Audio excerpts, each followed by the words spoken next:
রহমান রহিম। BCS পরীক্ষার জন্য জসিমউদ্দিন খুবই গুরুত্বপূর্ণ একটা টপিক।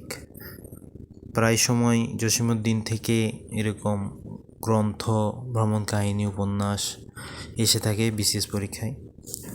আজকে আমরা জসিমউদ্দিন সম্বন্ধে আলোচনা করব। জসিমউদ্দিনের জন্ম হইল 1 জানুয়ারি 1903 সাল, মতান্তরে 1904 সাল। আর জন্মস্থান হইল ফরিদপুরের তাম্বুলখানা গ্রাম, মতান্তরে অম্বিকাপুর। জসিমউদ্দিনের মৃত্যু হইল 13 মার্চ 1976, অর্থাৎ কাজী নজরুল ইসলামের প্রায় 5 মাস আগে জসিমউদ্দিন দুনিয়া থেকে চলে যায়। আমাদের 26শে মার্চ স্বাধীনতা দিবসের 13 দিন আগে, 1976 সালে।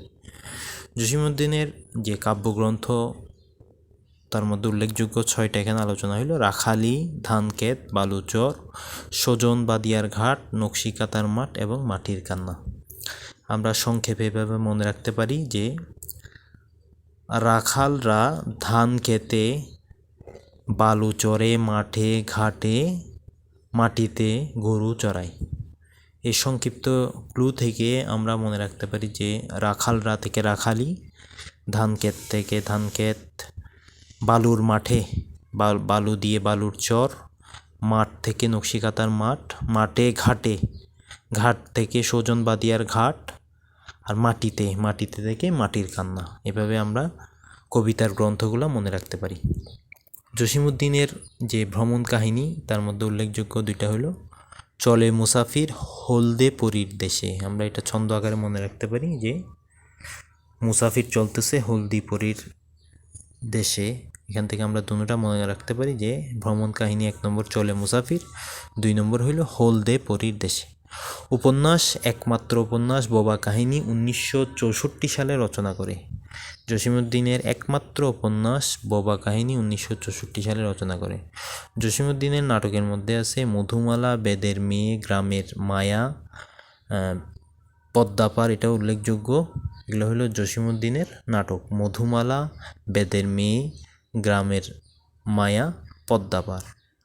আর স্মৃতিকথার মধ্যে আছে যাদের দেখেছি, 2 নম্বর হইল ঠাকুর বাড়ির আঙিনায়, 3 নম্বর হইল জীবন কণ্ঠ, 4 নম্বর হইল স্মৃতিপট।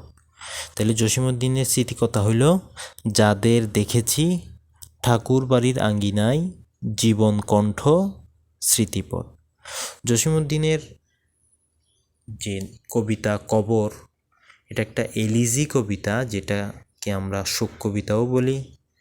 আর যদি প্রশ্ন আসে যে বাংলা সাহিত্যে প্রথম শোক গাথা কে লিখেছেন, তবে আনসার কিন্তু কবর হবে না, আনসার হবে ঈশ্বরচন্দ্র বিদ্যাসাগর লিখেছেন। তার বন্ধুর যে মেয়ে প্রভার মৃত্যুতে ঈশ্বরচন্দ্র বিদ্যাসাগর প্রথম শোকগাথা লিখছে।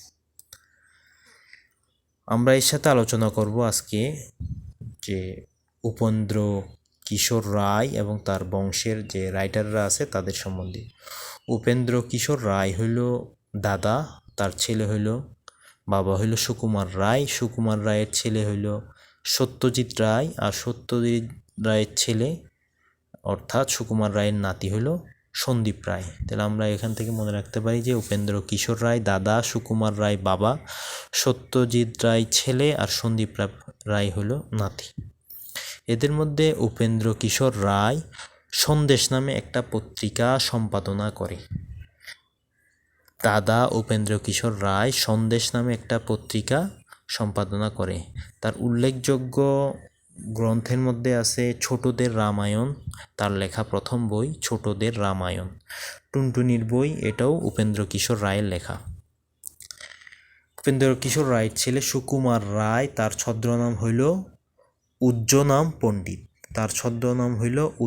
পণ্ডিত, আর সত্যজিৎ রায় সে 3টা নামকরা সিনেমা পরিচালনা করছে। তার মধ্যে 1 নম্বর হইল যে পথের পাঁচালী, যেটা 1955 সালে তিনি পরিচালনা করেন। 2 নম্বর হইল অপরাজিত, 1956।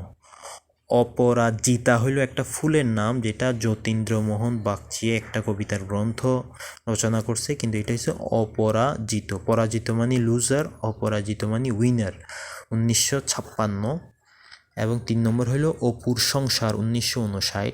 এই 3টা চলচ্চিত্রকে একসাথে বলা হয় অপুত্রয়ী, অর্থাৎ অপু নায়কের অধীনে 3টা সিনেমা, পথের পাঁচালী 1955, অপরাজিত এবং অপুর সংহার, যেটা বিভূতিভূষণের যে উপন্যাস ওখান থেকে নেওয়া হয়েছে এগুলা।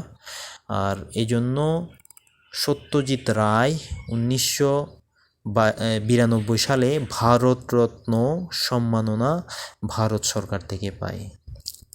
জাযাকাল্লাহু খাইর।